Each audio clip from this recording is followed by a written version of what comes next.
Halo Subbreaker kaum review, apa kabar? Masih pada sehat kan? Balik lagi nih sama Bang Kim. Kali ini Bang Kim mau lanjutin alur cerita nih dari komik manhwa yang berjudul Sang Profesi Legendaris yang Menjadi Buronan Part 2. Buat kalian cepet cari tempat yang nyaman dan siapin kopi sama cemilannya, karena kita akan langsung masuk ke ceritanya. Di sini scene pun diawali dengan memperlihatkan Yehuo yang telah berhasil mengalahkan Keski level 40. Yehuo pun mendapatkan material dari hasil buruannya. Terlihat sebuah tanduk yang memiliki rank folklore dan jubah seperti armor tingkat rare yang dapat meningkatkan pertahanan bagi si penggunanya.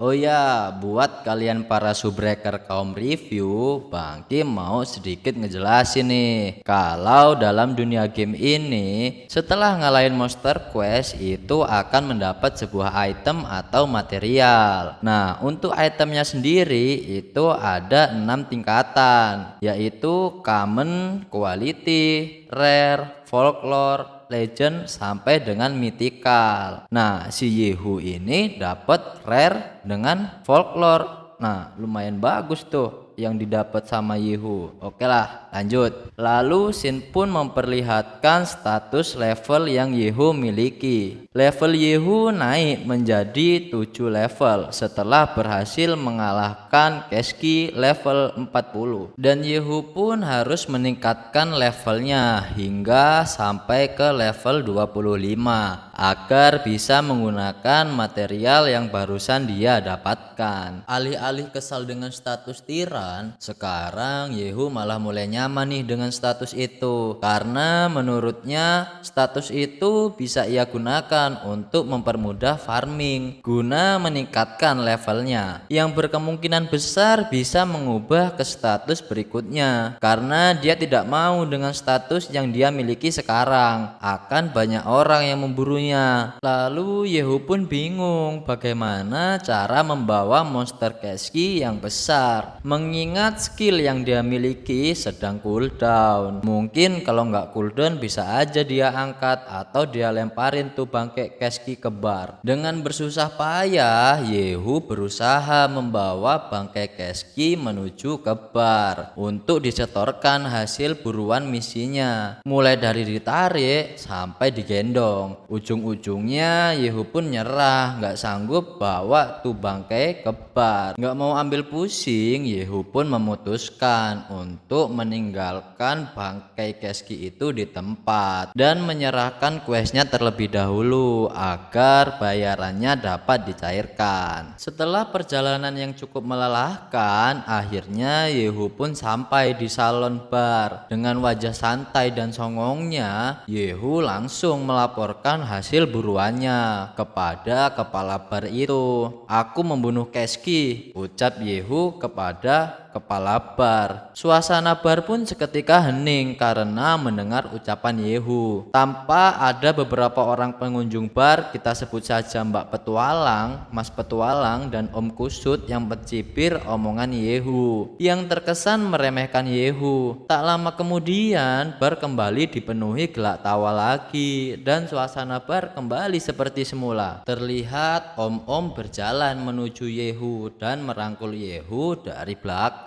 Dengan laga sombong, om-om tersebut berbicara kepada Yehu, "Nak, tidak kusangka kau berani kembali ke sini. Jangan mengira aku tidak tahu engkau ngapain aja, bermain-main sepanjang hari dan semacamnya. Kau ingin menjaga harga diri dan mengklaim kalau kau sudah membunuh Keski, kan?" Kemudian dengan nada tinggi sambil bertingkah konyol, om-om itu mengolok-olok dan menghina Yehu. Tampak Yehu tidak terlalu menanggapi perkataan om-om tersebut dan dengan santainya Yehu kembali berbicara kepada kepala bar itu. Dengan rasa kesal karena omongan om-om itu tidak ditanggapi oleh Yehu, om-om itu mulai memprovokasi Yehu. Belum sempat om-om itu melanjutkan perkataannya, tiba-tiba kepala bar memotong pembicaraan om-om itu. "Aku akan mengurus ini sendiri, bagaimanapun ini tokoku," ucap kepala bar memotong perbincangan om-om itu. Akhirnya om-om itu pun pergi sambil meninggalkan Yehu dengan rasa kesal dan tidak berani membantah perkataan kepala bar. Kepala bar melanjutkan obrolannya dengan Yehu sambil mengintimidasi. Kepala bar menanyakan hasil buruan Yehu, mengingat quest itu bukan sembarangan karena daging keski merupakan daging termahal di dunia dan tidak mudah juga untuk mengalahkan monster sekelas keski level 40. Dengan santai dan pede, Yehu menjelaskan kepada kepala bar bahwa keski itu dia tinggalkan di suatu tempat karena dia tidak sanggup membawanya ke bar sendirian. Dengan kesal dan terkesan merasa diremehkan, kepala bar pun menggebrak meja lalu mendekati Yehu sambil memastikan keseriusan kepala bar atas perkataan Yehu yang terkesan bermain-main dengan dirinya. Melihat reaksi kepala bar terhadap Yehu, tampak dua pengunjung lain yang memperhatikan mereka. Kita sebut saja si rambut pirang dan si rambut biru. Dan sepertinya mereka berdua tahu betul dengan sosok siapa sebenarnya si kepala bar tersebut. Dan di sini mereka juga telah mengkonfirmasi bahwa nama kepala bar itu ternyata adalah si Carlos, sang Deadmon Walking. Wah, ngeri juga nih julukan dari kepala bar. Lalu terdengar ucapan dari si Carlos, "Cukup mengesankan kau bisa sejauh ini, bocah. Sudah lama sejak seseorang mempermainkanku." Sembari melepas kacamata dan bersiap ke mode tempurnya, Yehu pun merasakan tekanan yang besar milik Carlos. Dari sinilah Yehu menyadari kemampuan Carlos yang mempengaruhi reputasinya di bar itu. Tapi Yehu pun tidak khawatir akan hal itu. Dengan santai Yehu kembali membahas topik utama tentang misi dan imbalan dari quest yang dia selesaikan. Mendengar ucapan Yehu dengan santai dan sambil menahan emosi, Carlos berkata kepada seluruh pelanggan yang datang dengan nada yang keras dan lantang. Tiba-tiba Carlos langsung melompat menghampiri Yehu dengan mode tempurnya.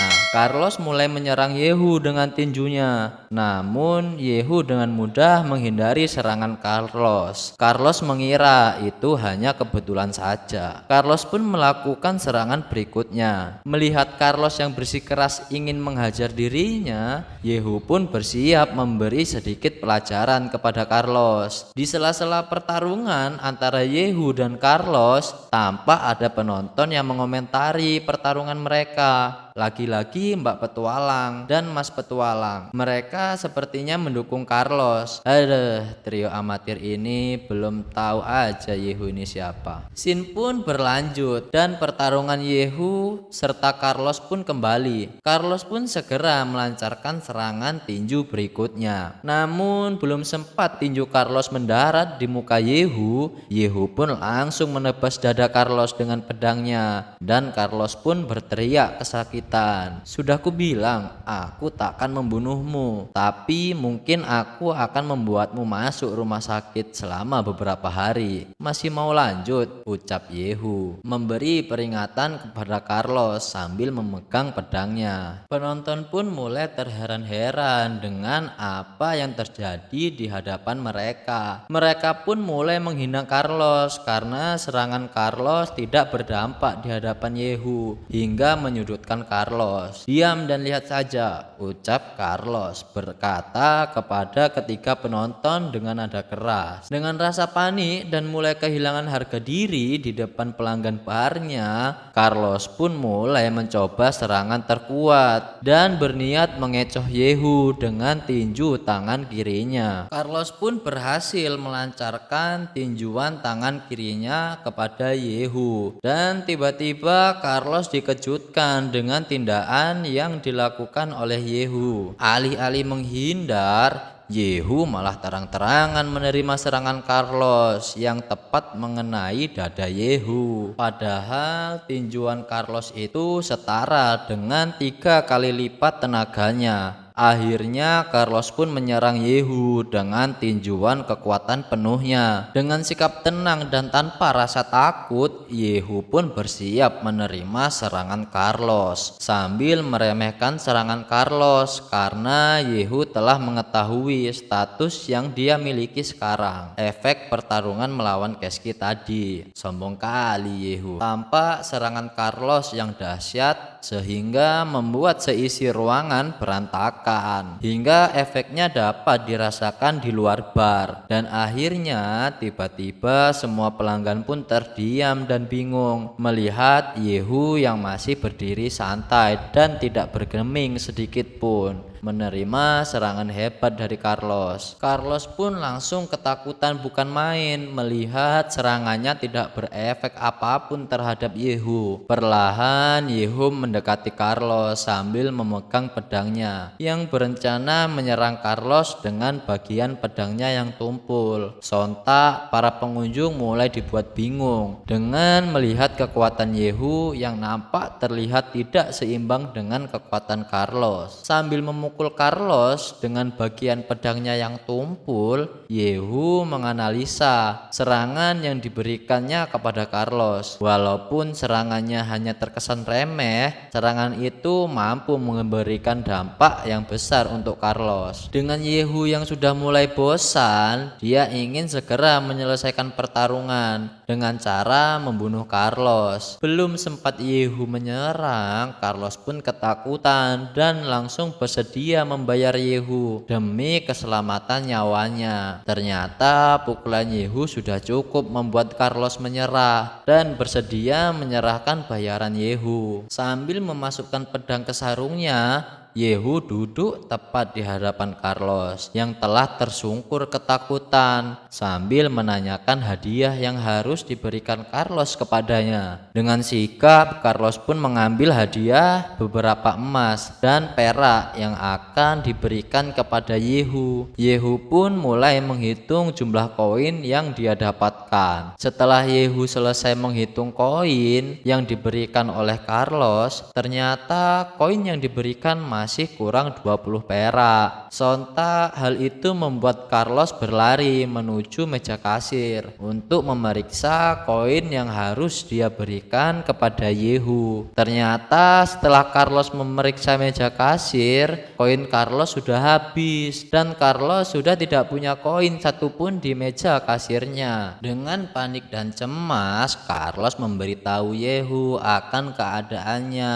Yehu pun tidak kehabisan akal. Yehu meminta mengganti kekurangan 20 koin perak tersebut dengan makanan dan susu berkualitas bagus pada Carlos. Carlos pun langsung mengiyakan perkataan Yehu dan langsung bergegas menyiapkan makanan dan minuman yang diminta Yehu. Dengan rasa takut, mbak-mbak dan mas petualang pun mulai pergi meninggalkan bar dan tidak ingin terlibat dengan keadaan yang sedang terjadi. Tak lama kemudian Carlos datang membawa makanan yang dipesan oleh Yehu. Yehu segera mengambil makanan dan minuman itu sembari berjalan menuju pintu keluar bar. Semua mata pelanggan tertuju pada Yehu yang awalnya mereka meremehkan kemampuan Yehu, namun sekarang mereka sampai tidak bisa berkomentar apa-apa. Sebelum pergi jauh dari pintu bar, dengan muka yang ceria karena sudah mendapatkan imbalan yang lumayan besar, tidak lupa Yehu mengingatkan Carlos letak Keski itu berada. Akhirnya Yehu pun benar-benar pergi meninggalkan bar tersebut. Tak lama kemudian muncul siluet bayangan sesosok wanita yang langsung menyapa semua orang di dalam bar. Sambil terkejut, Om Kusut membalas sambutan wanita itu, yang ternyata orang itu bernama Wiki. Wiki menanggapi perkataan Om itu dengan santai sambil menjelaskan maksud kedatangannya. Wiki ingin memberikan informasi penting tentang seorang anak yang terlihat tidak berbahaya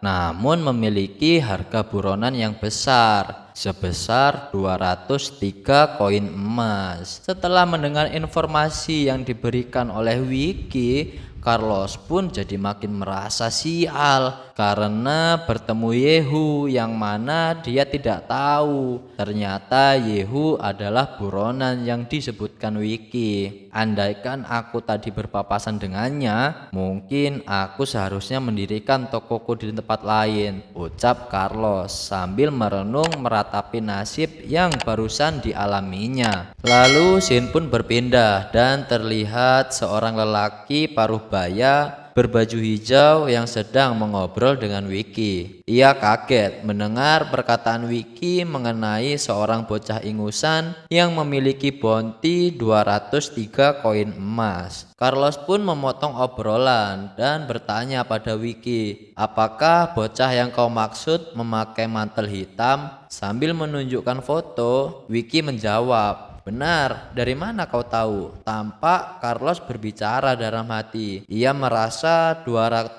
gold itu 2 kali lipat dari miliknya. Pantas saja ia tidak dapat membalas serangan dari Yehu. Lalu Wiki bertanya pada Carlos, apakah kau pernah melihatnya? Dan mengajak pria berbaju hijau tersebut untuk bekerja sama dengannya. Wiki pun berkata, apabila ia memberitahukan keberadaan Yehu, maka pria tersebut akan mendapatkan sebagian koin emas. Pria berbaju hijau itu pun berkata pada Wiki, kau ingin membunuhnya? Jangan menyeret kami ke dalam masalahmu, dan kuperingatkan kau harus berhati-hati. Baru saja Carlos dihabisi oleh anak tersebut. Dia tak selemah kelihatannya. Mendengar perkataan Henry, Wiki langsung berbalik arah ke arah Carlos dan bertanya, oh ya, apakah benar begitu? Carlos pun membentak Henry, jaga ucapanmu. Wiki melihat tubuh Carlos ada sedikit luka di bagian dada. Ia mengambil kesimpulan bahwa anak kecil itu tidak memiliki pukulan yang mematikan dan ia berencana mengajak anak itu untuk berunding. Wiki duduk di atas meja bar. Lalu Carlos menegurnya. Wiki menghiraukan perkataan Carlos dan bertanya kemana anak itu pergi. Tampak kedua teman Wiki mengobrol. Mereka khawatir jika Wiki kalah dan mati dalam memburu Yehu, maka tidak akan ada lagi yang menjadi informan. Dan mereka ingin mengingatkan Wiki sekali lagi. Lalu adegan pun berpindah dan memperlihatkan sebuah kota di siang hari yang terik. Nampak Yehu berjalan mencari blacksmith yang belum juga muncul walaupun hari sudah siang. Yehu pun kepikiran untuk membayarkan bounty-nya dengan koin emas yang baru saja ia dapatkan dari Carlos. Tetapi